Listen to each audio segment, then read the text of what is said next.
Maqaa Abbaa, kan Ilmaa, kan Hafuura Qulqulluu, Waaqayyo tokkotti ni amannaa.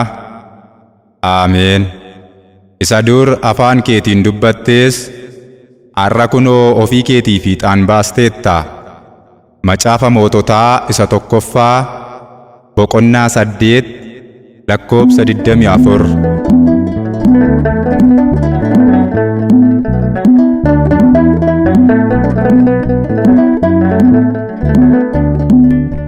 Madaani'aalemii yaa Waaqa koo, ansiifan kennaa galata koo.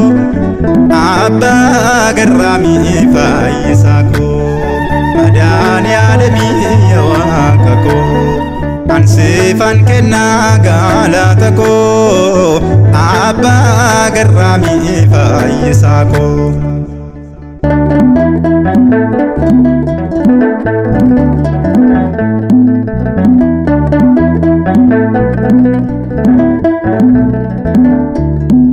Injiru kan singitu ondo marati goota.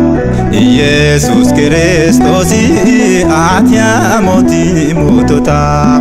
Galma keenya galgala suuraan kee sodaachisa. Qulqulluun maqaa keetii hunda keenya boonsisa. Madaani'aalemii yaa Waaqa koo, ansiifan kennaa galata koo. Abbaa garraamii fayyisaa koo.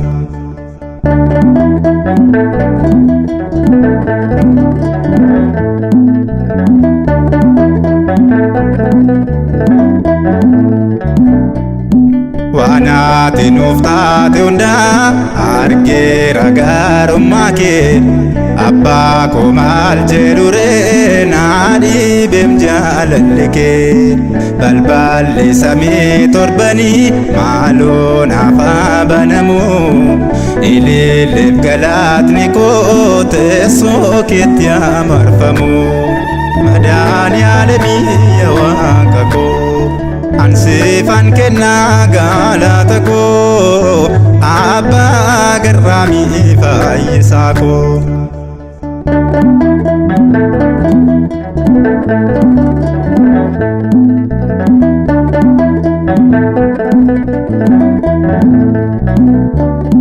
Baay'inni cubbuu keenya du'aa nutti murteesse. Dhiiga keessa qulqulluun si dhufe nu qulleesse. Yesus maqaa keetiin arfiin du'aa cabeera. Anis galata guutuun fuula kee dhaabbadheera. Madaani'aalemii yaa Waaqa koo, ansiifan kennaa galata koo. Abbaa garraamii fayyisaa koo.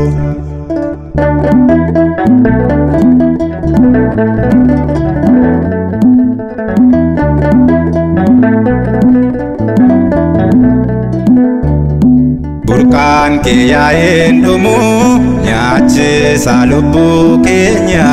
Hin beelofnu hin dheebonnu guutuudha eebbi keenya.